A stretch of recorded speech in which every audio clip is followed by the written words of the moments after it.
We're often appalled by how sly and dishonest many politicians are, but we shouldn't be. In moods like this, we need to remember and read the works of Niccolò Machiavelli, a late 15th century political advisor and political theorist who argued that we shouldn't think that politicians are immoral and simply bad for lying and dissembling and manoeuvring. A good politician, in Machiavelli's remarkable view, isn't one who is friendly and honest and kind. It's someone, however occasionally dark and underhand they might be, who knows how to defend, enrich, and bring honour to the state, which is also an extremely important goal. Being nice may well be a virtue in general, but what citizens most need from their rulers is effectiveness, which may well call upon some darker arts. Once we understand this basic requirement, we stand to be less disappointed and clearer about what we want from our politicians. Niccolò Machiavelli was born in Florence in 1469. His father was a lawyer, and so Machiavelli received an extensive formal education and got his first job as a secretary for the city of Florence. But soon after his appointment, Florence exploded politically and expelled the Medici family, who'd ruled it for 60 years, and suffered decades of political instability and turmoil. As a consequence, Machiavelli experienced a series of career reversals. Over just a few decades, he went from being an important diplomat to a semi-successful general to an enemy of the state, tortured and then exiled when the Medici returned to power. Although Machiavelli was rather a failed politician, he can be remembered as a truly great man because of two works he wrote, The Prince and The Discourses.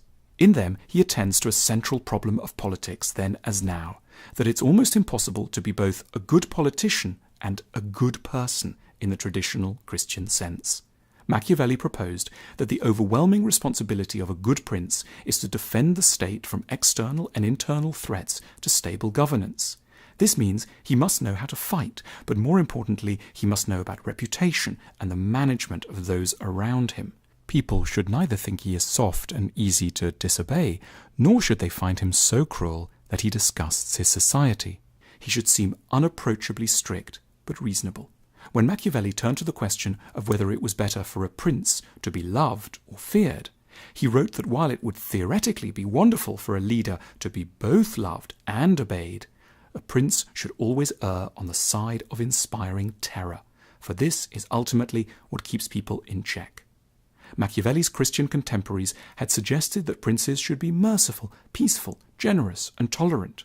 They thought that being a good politician was, in short, the same as being a good Christian. But Machiavelli argues differently. He asked his readers to dwell on the incompatibility between Christian ethics and good governance, and particularly referred to the case of Girolamo Savonarola. Savonarola was a Dominican friar, a fervent, idealistic Christian who'd briefly come to be the ruler of Florence in 1494. He'd come to power promising to build the city of God on earth in Florence.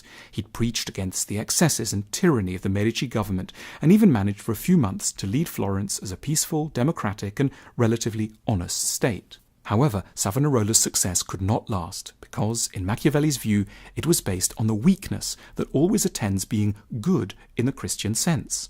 It was not long before his regime became a threat to the corrupt Pope Alexander, whose henchmen captured and tortured Savonarola, hung him in the centre of Florence, and burnt the body before the eyes of a now vengeful citizenry. This, in Machiavelli's eyes, is what tends to happen to the nice guys in politics. Rather than follow this unfortunate Christian example, Machiavelli suggested that a leader would do well to make judicious use of what he called virtù, virtue. Machiavelli's concept of virtù for politicians involves wisdom, strategy, strength, bravery, and when necessary, ruthlessness. In fact, at one point, Machiavelli uses the deliciously paradoxical phrase criminal virtue to describe the necessary ability of leaders to be cruel in the name of the state and yet still good as leaders. Machiavelli provided some criteria for what constitutes the right occasion for a bit of criminal virtue. Any violence must be strictly necessary for the security of the state. It must be done swiftly, often at night, counselled Machiavelli, and it shouldn't be repeated too often, lest a reputation for mindless brutality builds up. Machiavelli gave the example of his contemporary, Cesare Borgia, whom he admired as someone who knew how to be tough but not too tough, though we might question the criteria Machiavelli used. When Cesare conquered the city of Cesena, he ordered one of his mercenaries, Ramiro de Orco, to bring order to the region, which Ramiro did through swift and brutal ways. Men were beheaded in front of their wives and children, property was seized, traitors were castrated.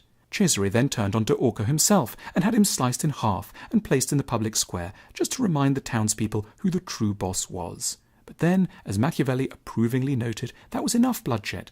Cesare moved on to cut taxes, imported some cheap grain, built a theatre, and organised a series of beautiful festivals to keep people from dwelling on unfortunate memories. The Catholic Church banned Machiavelli's works for 200 years because of the force with which he had argued that being a good Christian was incompatible with being a good leader. But even for atheists and those of us who are not politicians, Machiavelli's insights are important. He writes that we cannot be good at or for all things, not only because of our limited abilities and resources, but also because of conflicts within moral codes. Some of the fields we choose, if not politics, then perhaps business or family life, may require what we evasively call difficult decisions, by which we really mean ethical trade-offs. We may have to sacrifice neo-Christian visions of kindness for the sake of practical effectiveness. We may have to lie in order to keep a relationship afloat. We may have to ignore the feelings of certain employees to keep a business going. And that, insists Machiavelli, is the price of dealing with the world as it is and not as we feel it should be. The world has continued to love and hate Machiavelli in equal measure for insisting on focusing our attention on the uncomfortable tension between two things we love and always want to have together but perhaps can't: effectiveness and niceness.